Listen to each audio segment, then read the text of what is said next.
The Knurling Calculator for pitch and blank diameter helps you determine the correct blank diameter needed before knurling to achieve your desired finished dimensions. Let's look at the input fields. First, you'll select your unit system from the drop-down menu. You can choose between metric in millimeters or imperial in inches. For this demonstration, I'm using metric.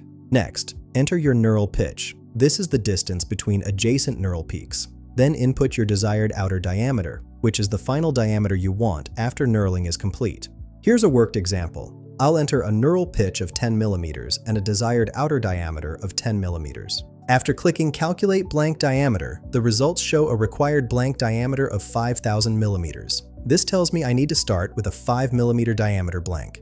The calculator also shows material removed per side as 2,500 millimeters, which represents how much material the knurling process will displace from each side of the workpiece to create the knurl pattern while achieving the desired 10 millimeter finished diameter. This calculator eliminates guesswork in knurling operations. Find the link in the description below.